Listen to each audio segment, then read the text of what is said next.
Hello, my name is James, and I have a story to share with you, or call it a lesson that everyone should know.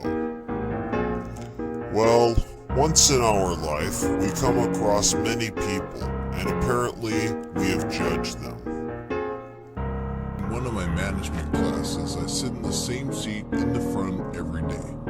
Every single day I sit there. Now, I also sit next to some foreign guy that barely speaks English.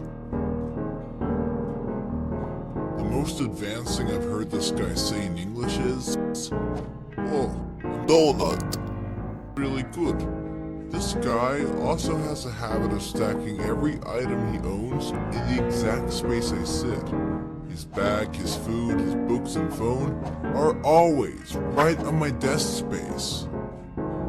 Now, every single time I walk into class, this guy says, "Oh, James. you here? Okay," and starts frantically clearing my desk of his belongings. He then makes it a habit to say, "Ready for class, yeah?"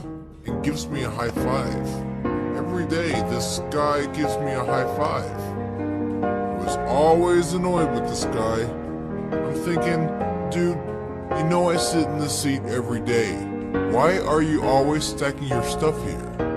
And the last thing I want to do is give a guy who barely speaks my language high fives at 8 in the morning. Just get your stuff off my desk.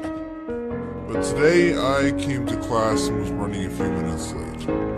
I'm standing outside because I had to send a quick text. I could see my usual space through the door out of the corner of my eye. Of course, my desk was filled with his belongings. The usual. As I'm standing there on my phone, another guy who was also late walks into the class before me and tried to take my seat since it's closest to the door. The guy sitting next to me stops this dude from sitting down and says, "I'm sorry, my good friend James. sits here." It was then that I realized this guy wasn't putting stuff in my seat to annoy me. He was saving me the seat every morning. And this whole time, he saw me as a friend. But I was too busy thinking about myself to take him into consideration. Cheesy as it sounds, I was touched. I ended up going into class, and of course he cleared the seat and said, "Oh, James. you here? Okay." And I did get a high five. At the end of class, I ended up asking him if he wanted to go get a bite to eat with me. We did, and we talked for a while. I got through the broken English. The guy moved here from the Middle East to pursue a college education in America. He plans to go back after he gets his degree. He's got 2 kids and a wife, works full-time and sends all of his leftover money back home to his wife. I asked him how he liked America as well. He said he misses his family, but it's exciting to be here. He also said, "Not every person is nice to me like you are." I bought lunch, of course. Dude deserves it. He gave me a high five for buying lunch. Gotta keep up tradition. Moral of the story? Don't do what I do and constantly only think about yourself. It took me nearly the entire semester to realize this guy was just trying to be my friend. Better late than never, I suppose. Hey, my name is Christian, and I am 19 years old. And ever since when I was little, I watched a lot of kids shows from what I remember.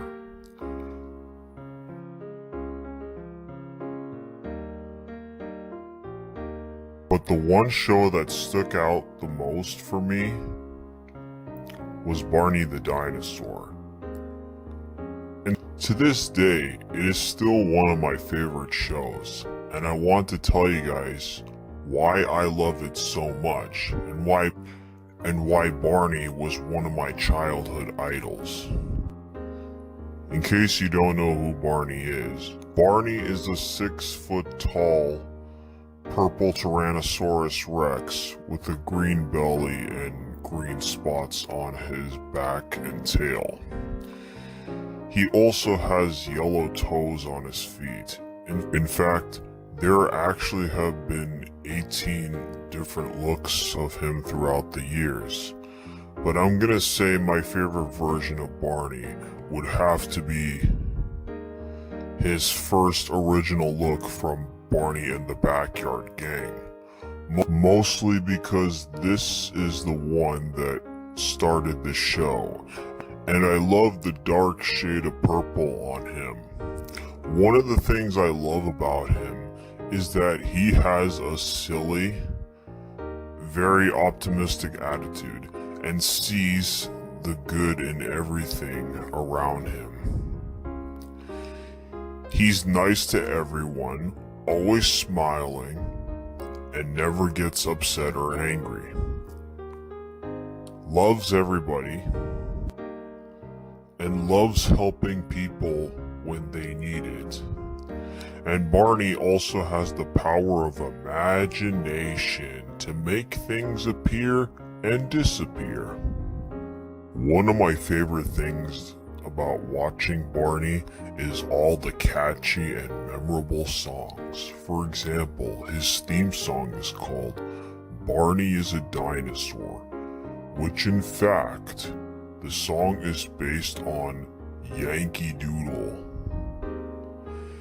And also the classic song I Love You, sung in the same tune of This Old Man, which I know for some people this tune can be pretty annoying, but honestly, I think it spreads a good and positive message about love. There's a lot of other great songs that I loved from the show, but there are 3 songs I remember the most. The first song is the Rainbow Song, which is about learning all 6 colors of the rainbow. The second song is about Family is Just Right for Me, which is about the different types of family there is. And the third song is Mix a Color, which is about 2 different types of color and mixing them together to create one new color. With all these great songs, they taught us many things about friendship, love, families, helping others, and many other things about learning how to use your imagination so that we can pretend to be whatever we want to be. There are many episodes of the show, but I think I have 3 favorite ones that I like the most. First one was Barney and the Backyard Gang called Waiting for Santa, which is a Christmas special about Barney and his friends going to the North Pole to take their new friend Derek to see if Santa knows his new house address. The 2 other episodes are on Barney and Friends. The second one is called Rhyme Time Rhyme, which is about Barney and his friends meet Mother Goose and get to learn about the nursery rhymes that she has written. And the last episode was called Sing and Dance with Barney, which is about Barney planning a very special sing-along party and invites many of his friends to join in, including some old friends like Michael, Min, Kathy, Jason, and Tasha.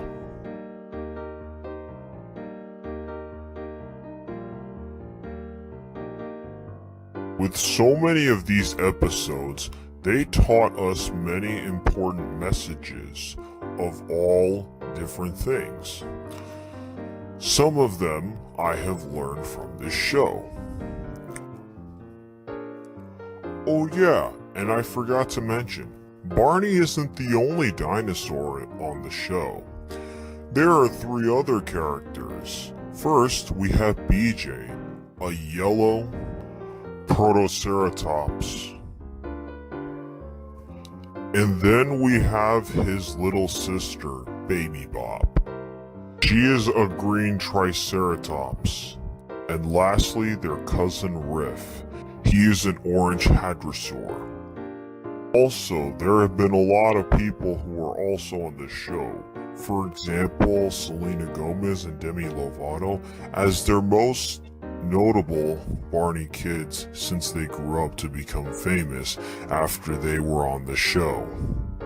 If I ever met Barney in real life, I would give him a big hug. And Barney and I would do a lot of fun things together, like going on a camping trip, spending a day at the beach, and go swimming together in the ocean. For me, Barney has always been a loving character. I have been hoping that one of these days I would buy a costume of Barney, and I thought it would be fun to pretend to be like him. And I feel that a hero to me is someone who makes a positive difference in someone's life. Barney is my hero. He has developed young children's lives. And Barney is a very exciting dinosaur who always has something new to teach every kid or adult. He is a very caring, fun, and loving purple dinosaur. I feel that Barney is a great role model for anyone of any age. He has helped to teach every kid and adult around the world about sharing, love, respect for others, good manners, self-esteem, as well as good health and good safety habits. So if you're an adult that has a lot of love for Barney as much as I do, don't be ashamed and make sure to never give up on what you love. No matter what age you are never too old for anything. Hello there, my name is Damien, and I am 24 years old. And I'm gonna tell you a story about how I sold one of the rarest Pokemon cards ever made to Pawn Stars for $1 million. And I know you all can guess which card it is by now. Or at least some of you do. Yup, you guessed it. First edition base set Charizard. It all started when me and my dad were cleaning out the attic. But when we were cleaning, something caught my eye. I found an old book there. I thought it was just a photo book of my dad's old photos from high school. But when I opened the book, my mouth dropped wide open.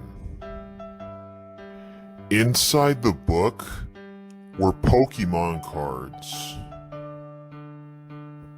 And wow, it just blew my mind. But one of the cards in that book that caught my eye the most was that first edition Charizard. It was just so beautiful when I held it in my hand.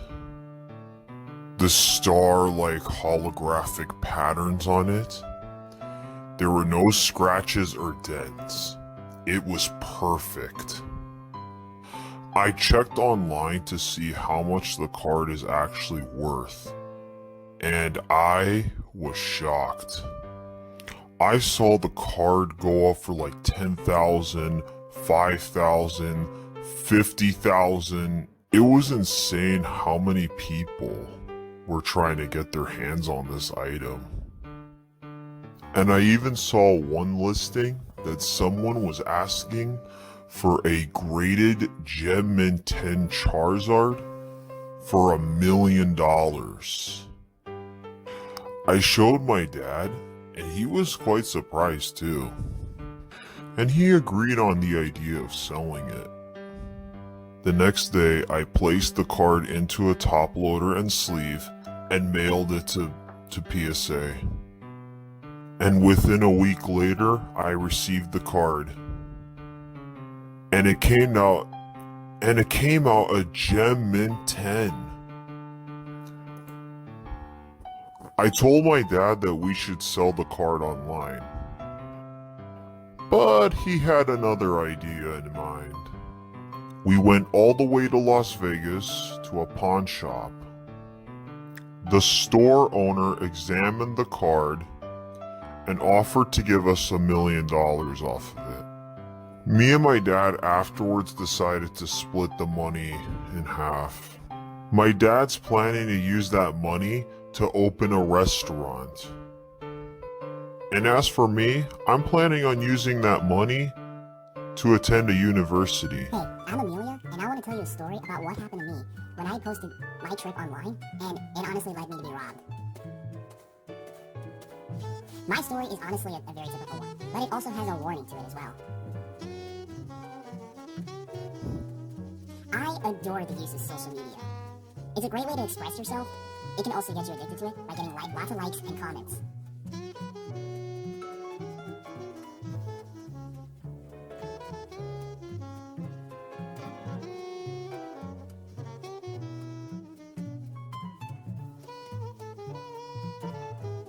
When I arrived at my new high school, I had lots of friends. See, I'm a very sociable person, and I also have a lot of friends in real life.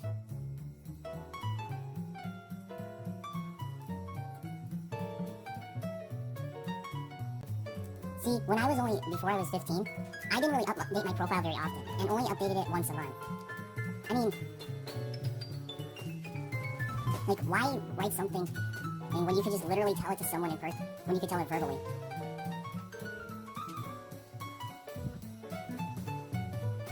See, this wasn't very common. Most people at my youth school, they use social media and use their smartphones very actively.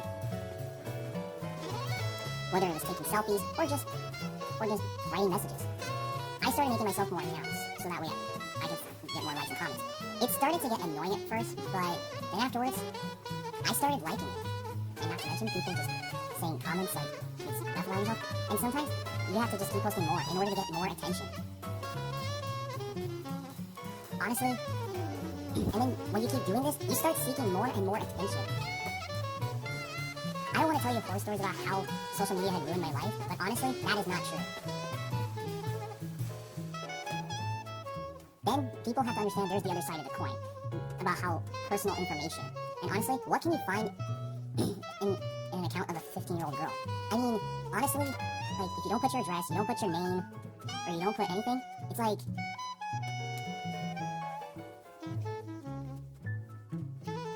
you're like totally anonymous, right? Wrong. Honestly, there are always online Sherlocks that can actually seek through your information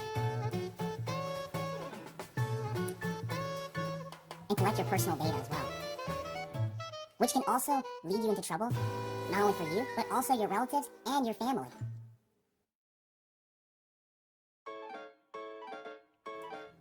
One day, when I was in my room, my dad and my mom came out with exciting news. They said, this summer, we're going to Italy. Italy. Can you imagine? Seeing the Colosseum at Rome. Going to Venice and riding the gondola. And even going to Florence to see the real Michelangelo statue of David.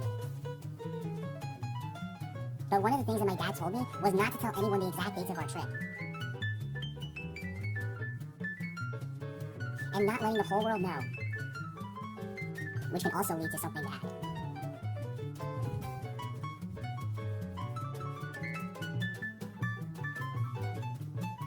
But who cares? Try keeping the secret away from your best friends.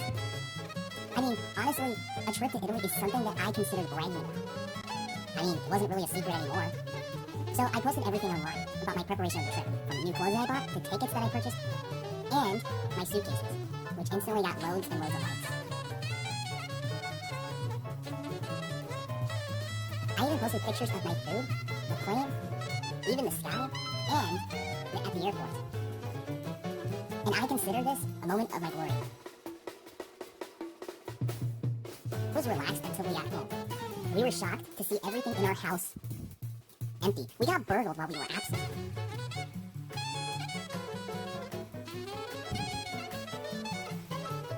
My dad started calling the police, all panicky.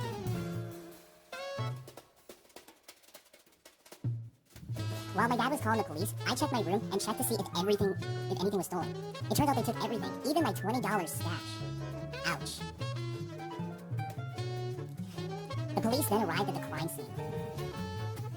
And I even posted the picture online that the police were investigating our house. Can you imagine what a shocking story that would be?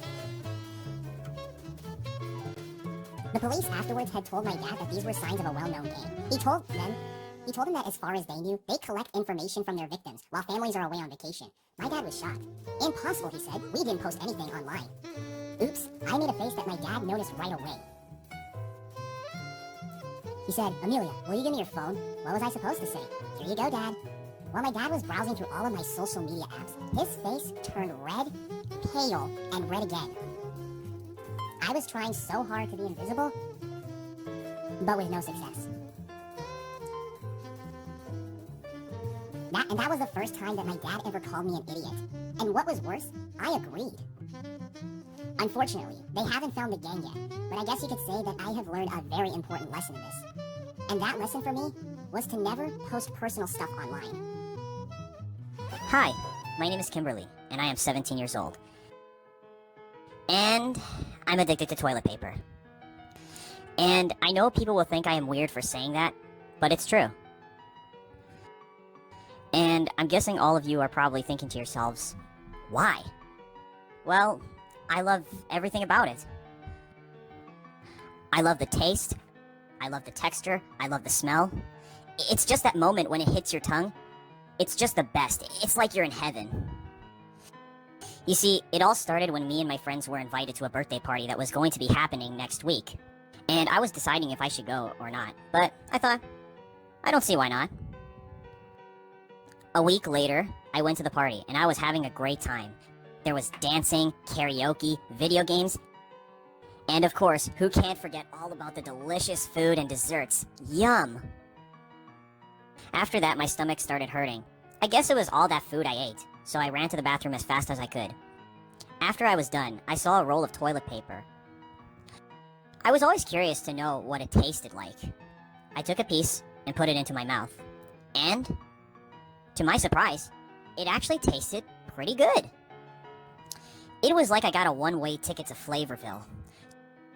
So I took 2 rolls home with me and placed it into my purse. After that, I could no longer stop thinking about toilet paper. I started wondering about what my parents, my friends, or people from my school, what would they think if they found out about my toilet paper addiction? They would think I'm some kind of weirdo or something. So I would sneak out of class, go to the bathroom, and take a roll of paper with me. It was so much better when I could get out of class and enjoy the taste of toilet paper to get my mind off of things. Soon, I was buying rolls and taking toilet paper rolls from my parents' storage closet, public washrooms, and school. My parents started asking me what's happening to all of our toilet paper, and why it keeps disappearing so quickly. And I always kept giving them the same answer, I don't know. And of course, they would run off to the stores to go buy more rolls of toilet paper, even though I was hoarding most of the paper rolls. A few months later, my parents were finally putting the pieces together and realizing what was really happening to all of the toilet paper in our house. Later, my parents came to me and started demanding for an answer.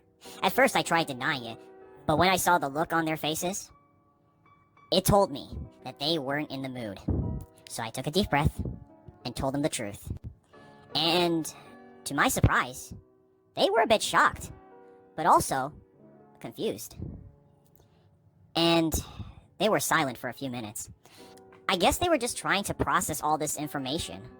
And my parents suggested that I need to go seek help in order for me to get over this addiction, and I took their advice. For the next few weeks, I went to a therapist several times a week. And they told me I had a condition known as xylophagia, which is someone who suffers from an eating disorder consuming substances like paper, pencils, wood, and other materials. And I'm hoping to get over this addiction and to get my life back to normal. Hello, I'm Ricky. I want to tell you a story that happened to me about 3 years ago.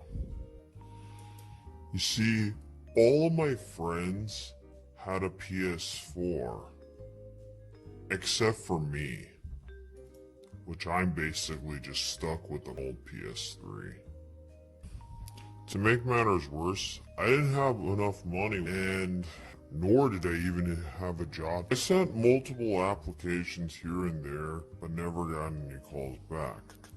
So I was trying to come up with a way how to get a PS4. And then it hit me. I thought, why don't I just steal a PS4? But the question was, how was I gonna do it? I mean, was I going to just shove it in my bag? Or was I going to run off with it?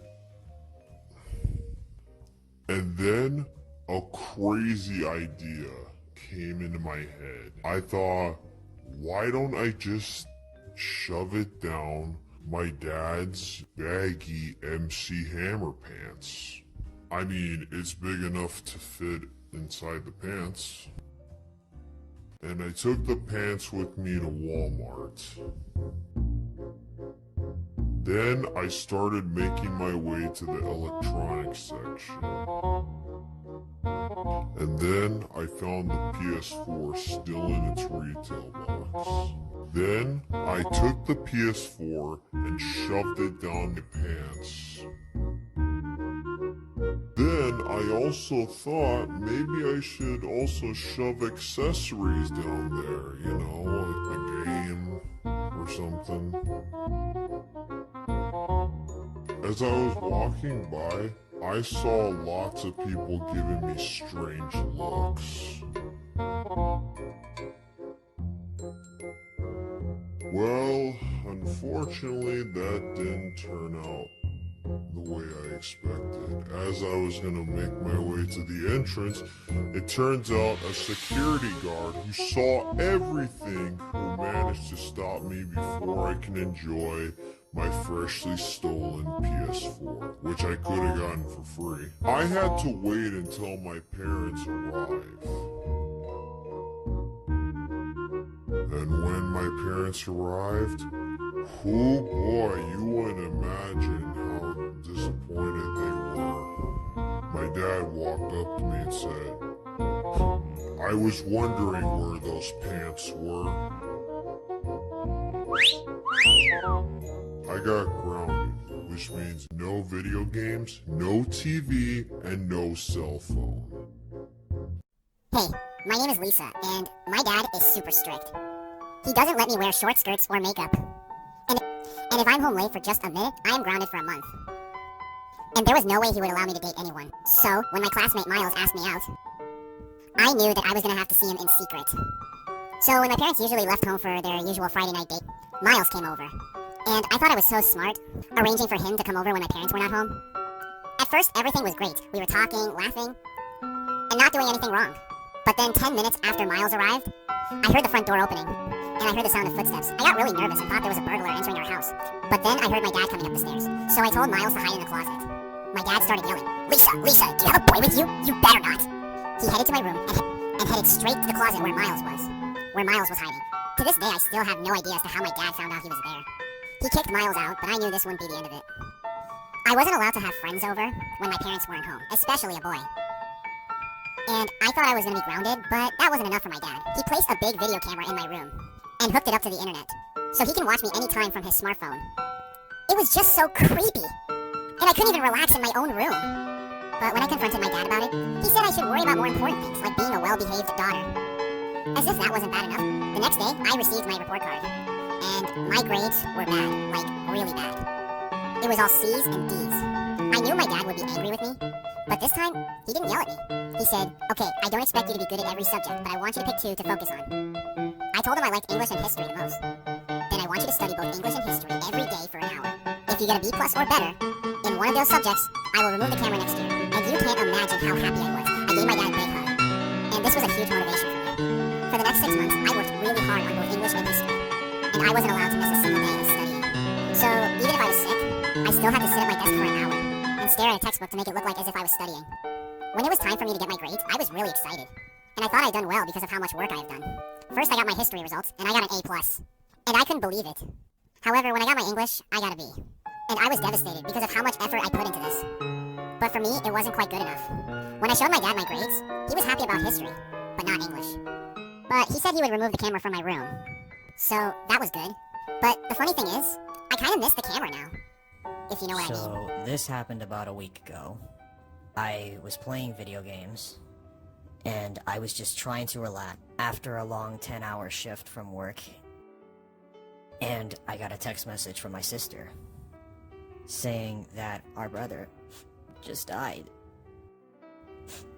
From what I've heard, he died from a helicopter crash. Learning more about it from my dad. He said that they crashed after the fog was too thick when he was going to his next game. I've never felt a pain like this in my life.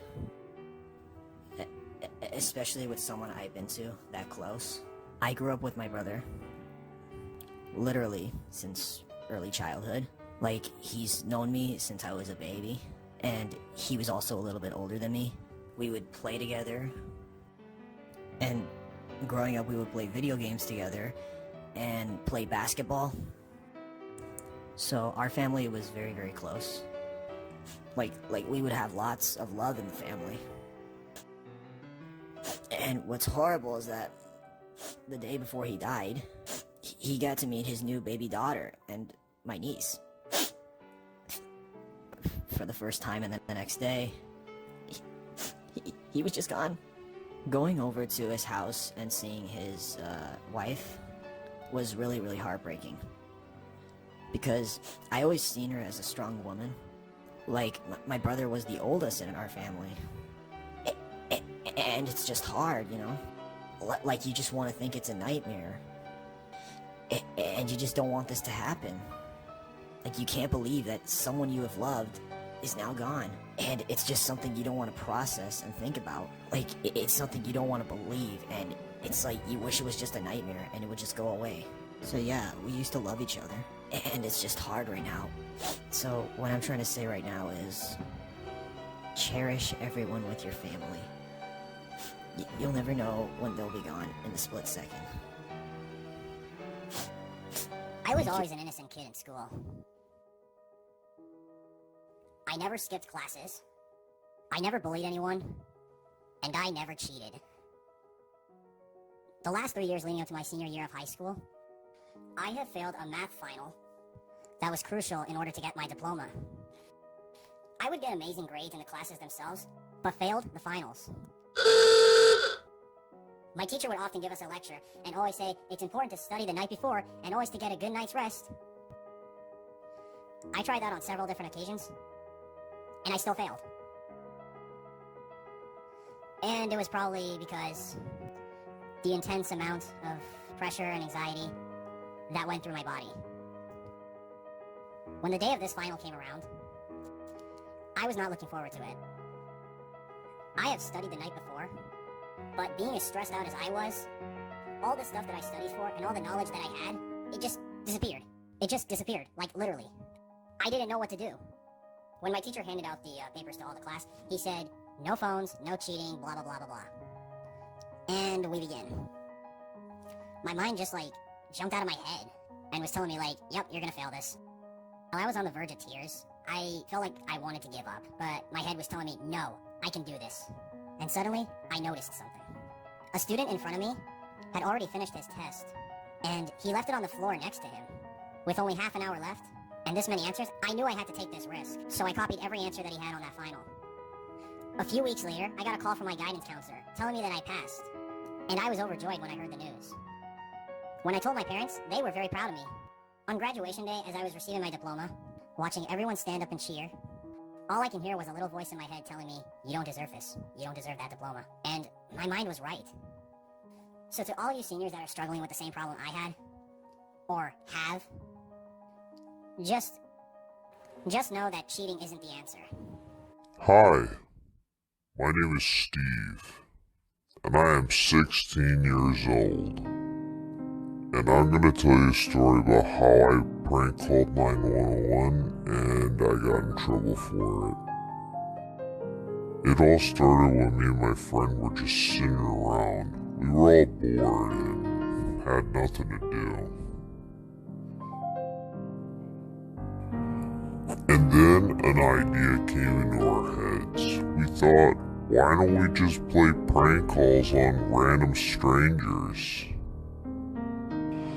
So we called multiple people, like people we never heard of, friends, family, and whatever. And we also prank called some restaurants and stores and stuff. And then after that, my friend suggested afterwards that we should prank call 911. I told him it wasn't a good idea. And then he asked if I was chicken. But I told him that it was not a good idea and I am not doing it. But then I just told him, fine, I'll do it. I mean, one prank call wouldn't hurt, I guess. Right? So I called 911. They picked up my call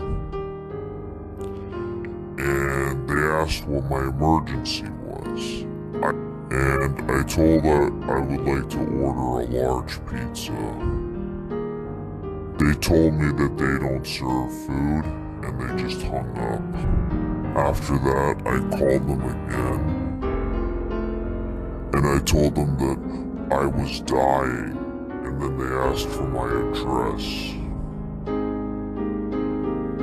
I was trying not to laugh, and I told the address was 123 No House Lane, and I just laughed. And then they hung up again.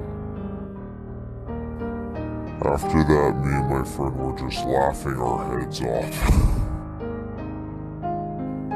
And we thought maybe we should call them for a third time.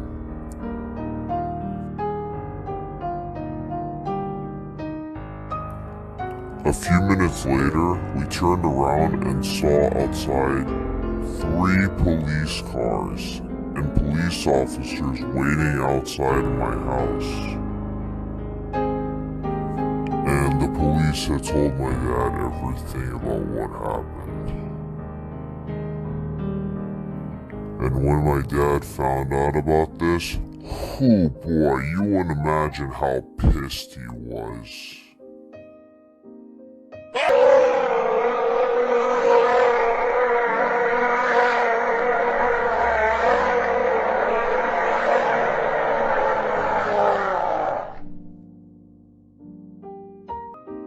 And I got grounded.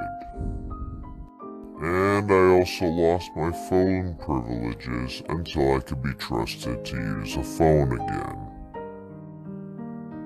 And I guess I also have learned a lesson to this, is to not do prank calls, especially prank calling 911. Thanks for watching, and if you would like to see more stories, subscribe to this channel.